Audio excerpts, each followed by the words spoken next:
Good morning student. आज आप लोगों को हम पढ़ाएंगे लिंगानुपात, सेक्स रेशियो। सेक्स रेशियो क्या है?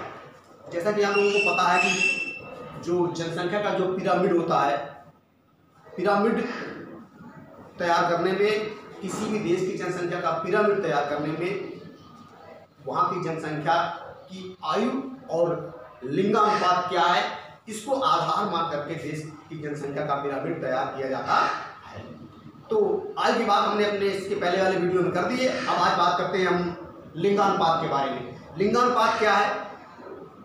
प्रति हजार, यानी कि 1000 पुरुषों पर महिलाओं की संख्या को लिंगानुपात कहते हैं। फिर से रिपीट कर रहे हैं कि प्रति 1000 पुरुषों पर महिलाओं की संख्या, 1000 पुरुष पर कितनी महिलाएं हैं, उसी को लिंगानुपात कहते हैं। अगर उसको हम एक प्रकार से अगर उसको निकालना चाहें फॉर्मूला के तौर पर, तो यहाँ मैंने फॉर्मूला लिख दिया है कि लिंगानुपात इक्वल टू स्त्रियों की संख्या बटे पुरुषों की संख्या गुणे 1000। स्त्रियों की संख्या बटे पुरुषों की संख्या बटे 1000 गुणे 1000। इसके आधार पर हम किसी भी देश की संख्या की लिंगानुपात को निकाल सकते हैं। देखिए, भारत में जब से हमारे यहाँ जनगणना शुरू हुई तब से लगातार देख रहे हैं कि लिंगानुपात में लगातार गिरावट जारी है। लगातार गिरावट जारी होने के पीछे कारण क्या है, इसकी चर्चा में भी करेंगे।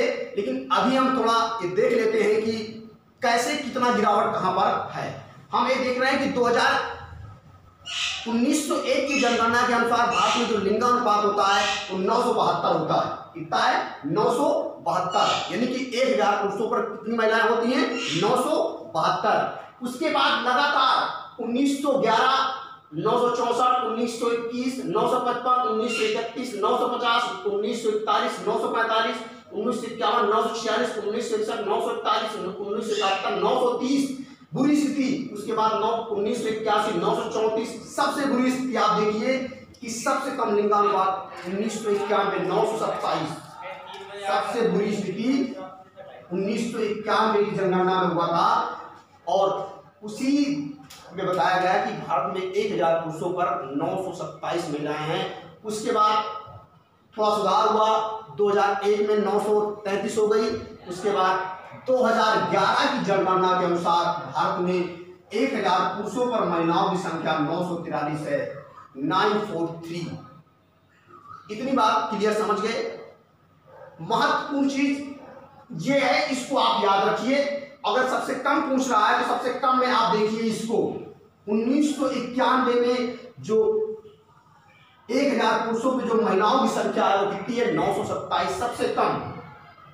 आप समझिए 972 से 927 आ गए। ये लगातार गिरावट जारी है। लगातार गिरावट क्यों जारी है, इसकी चर्चा करेंगे।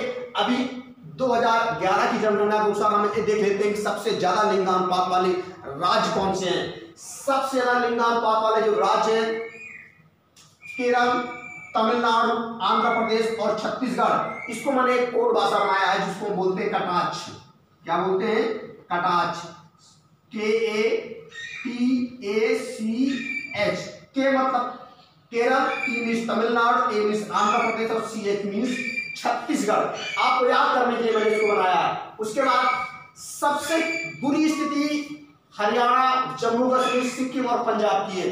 इसको बनाया है HJSP।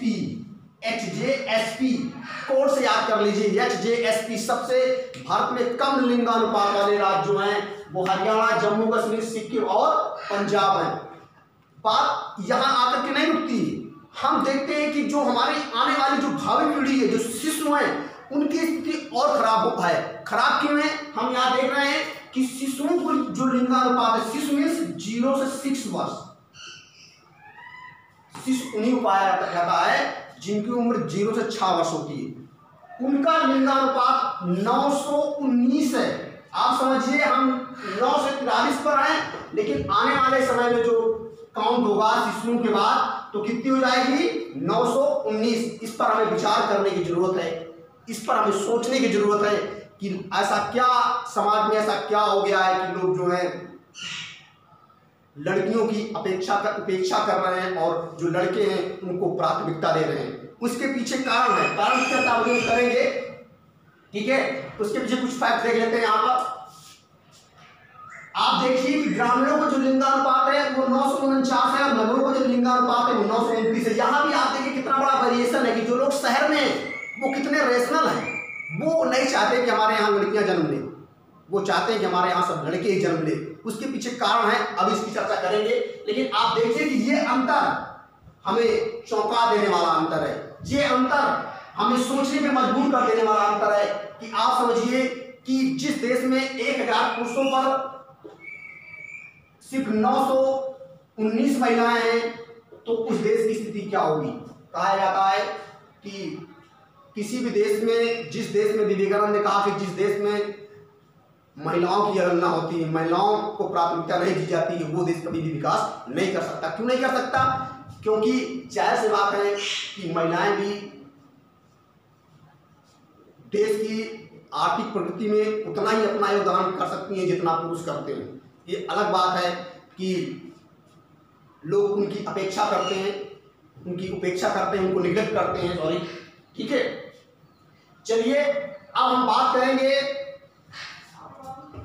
कारणों पर कि what is the reason of the decline of sex ratio. क्या कारण है भारत में कि लगातार लिंगानुपात गिर रहा है।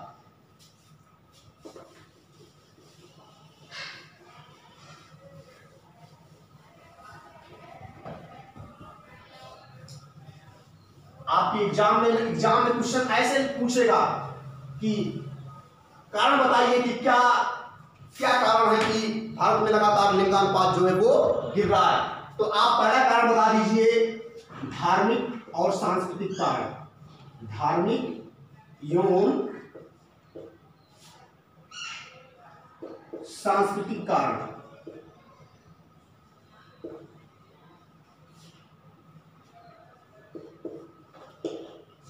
दूसरा बता दीजिए आर्थिक कारण।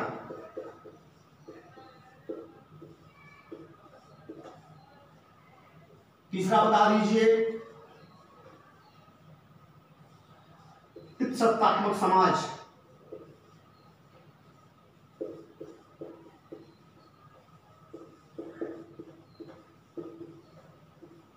ठीक है, ये कारण आप दिखा सकते हैं। धार्मिक और सांस्कृतिक कारण कहने का मतलब ये कि हमारे देश में ये मानता है, हमारे धर्मों में लिखा हुआ है कि जो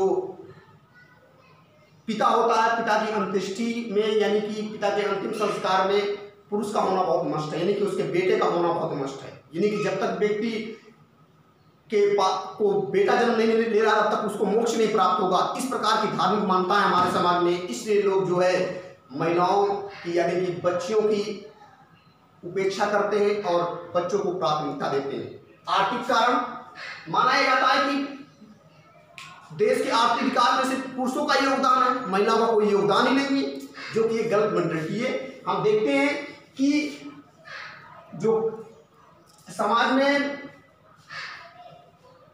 कहा जाता है कि पुरुष बलशाली है, सारे काम वही करता है, पैसे कमा के वही ला रहा है, घर वही चला रहा है, जो कि गलत बात है। अगर पुरुष पैसा बाहर से कमा के ला रहा है तो महिलाएं भी घर को मेंटेन कर रही हैं जिस घर में आप रह रहे हैं। आर्थिक कारण, सत्तात्मक समाज, ये सबसे बड़ा कारण है कि हमारे समाज में जो प्रॉपर्टी ट्रांसफर होता है वो पुरुष के द्वारा बेटे को होता है, ना कि बेटी को होता है। और होता है कि बेटी तो ब्याह होकर अपने घर चली जाएगी, अपने ससुराल चली जाएगी, अगर बेटा नहीं होगा तो हमारी प्रॉपर्टी का उत्तराधिकारी कौन होगा। इस प्रकार की मान्यताएं हमारे समाज में है। इसलिए लगातार हमारे यहाँ जो लिंगानुपात है वो डिक्लाइन हो रहा है, लगातार वो गिर रहा है। इसको कैसे रिमूव किया जाए, इसको कैसे खत्म किया जाए, इसके बारे में थोड़ा चर्चा कर लेते हैं। देखिए, सरकारें लगातार अवेयर है, सचेत हैं, और इसलिए तमाम प्रकार की सरकार द्वारा काम किए जा रहे हैं। भारत में अगर हम बात करें तो 1994 ईस्वी में एक अधिनियम बना था, प्रसव पूर्व तकनीकी परीक्षण रोकथाम रोकथाम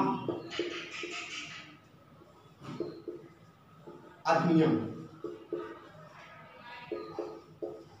कब बना था? 1994 में। ये हो गया कि अब कानून सख्त बना दिया गया। आप अगर पेट में बच्चा पल रहा है, चाहे वो लड़की हो चाहे लड़का हो, आप उसको एबॉर्शन नहीं करवा सकते हैं। अगर आप करवाएंगे तो उसके लिए आपको जेल होगी। इस अधिनियम के तहत थोड़ा सख्ती बढ़, क्योंकि लोग जो है जब हमारे यहाँ मेडिकल फैसिलिटी आ गई तो लोग जो है पेट में पता कर लेते हैं कि लड़का पेट में बच्चा जो है वो गर्ल्स है या बॉयस है। अगर गर्ल्स है तो उसको एबॉर्शन करवा दे रहे हैं, अगर बॉयस है तो उसको उसका जन्म दे रहे हैं। तो इस प्रकार की जो मान्यताएं थी, इन मान्यताओं पर इस अधिनियम ने, इस नियम ने, इस कानून ने बहुत हद तक रोकने का काम किया, बहुत हद तक उसको कंट्रोल करने का काम किया। इसलिए आप जाइए किसी भी हॉस्पिटल में जाइए तो वहां लिखा होता है कि यहाँ पर प्रसव यानी कि लिंग परीक्षण नहीं होता। आप लोगों ने देखा होगा, क्योंकि ये ऊपर से गाइडलाइन जारी कर दी जाती है हॉस्पिटल की, आप अपने यहाँ इस प्रकार की व्यवस्था नहीं रखेंगे। आप देखिए आगे एक बात बताना चाहेंगे कि आप भारत में इस लिंगानुपात की भारत की स्थिति को देखते हुए हमारे देश के यशस्वी प्रधानमंत्री श्री नरेंद्र मोदी जी ने 22 जनवरी 2015 को हरियाणा राज्य ने एक कार्यक्रम चलाया जिसका नाम था बेटी बचाओ बेटी पढ़ाओ, बेटी बचाओ बेटी पढ़ाओ। आप लोगों ने बहुत सुना होगा, ये एग्जाम में पूछ भी सकता है कि योजना कहाँ चलाई गई थी, कब चलाई गई थी। कब बताओगे? 2015 में, 22 जनवरी 2015 में चलाया गया था। कहाँ पर? हरियाणा राज्य में। योजना क्या नाम था? बेटी बचाओ। इस योजना का मेन उद्देश्य था कि हरियाणा की जो दयनीय स्थिति है, यहाँ हम देख रहे हैं कि हरियाणा जो इंडिया में जो स्टेट है वो सबसे बुरी स्थिति में है इस मैटर पर। इसलिए सरकार ने इस क्षेत्र को चुना और इस क्षेत्र में चुनने के साथ साथ अपनी योजना का प्रचार प्रसार करने के लिए जब सरकार ने इस योजना को लॉन्च किया तो इस पर 100 करोड़ रुपए खर्च किए थे। आप बहुत होता है, यानी कि इसके प्रचार प्रसार के लिए टीवी में आप देखिए कि बहुत जगह एडवर्टाइज आता है बेटी बचाओ बेटी पढ़ाओ। सरकार का एक नारा चल रहा था, एक समय था। लेकिन इसी स्थिति को संभालने के लिए कि इन स्थितियों, इन क्षेत्रों में जहां पर लिंगानुपात बहुत खराब है, उन जगहों पर प्रचार प्रसार के माध्यम से लोगों के अंदर मोटिवेशन डाल करके, लोगों को ये बता करके कि महिला या हो या पुरुष हो सब बराबर हैं, इस प्रकार की धारणाएं लोगों के अंदर विकसित करके हम अपने जो ये गैप्स है पुरुष और महिलाओं में, इस गैप को हम पाट सकते हैं। यानी कि हम आने वाली जो स्थिति है, आप समझिए कि इस प्रकार की स्थिति रहेगी तो जाहिर सी बात है कि अगर किसी देश में 1000 पुरुषों पर 919 महिलाएं, तो जाहिर सी बात है कि वहां पर अत्याचार बढ़ेगा, वहां पर किडनैपिंग बढ़ेगी, वहां पर महिलाओं की तस्करी बढ़ेगी। तमाम ऐसी घटनाएं सामने आएंगी जिस समाज को फेस करना होगा। इसलिए समाज में स्थिति विकट आए उससे पहले हमें सचेत होना पड़ेगा और खुद से जागरूक होकर करके अपने अंदर मेंटालिटी लाना होगा कि चाहे महिला, चाहे लड़की हो और चाहे लड़का हो। कहते हैं कि अगर लड़की है तो वो पूरे समाज को शिक्षित कर सकती है, बजाय लड़के की हम अपनी मेंटालिटी को चेंज कर सकते हैं, अपनी धारणाओं को बदल सकते हैं।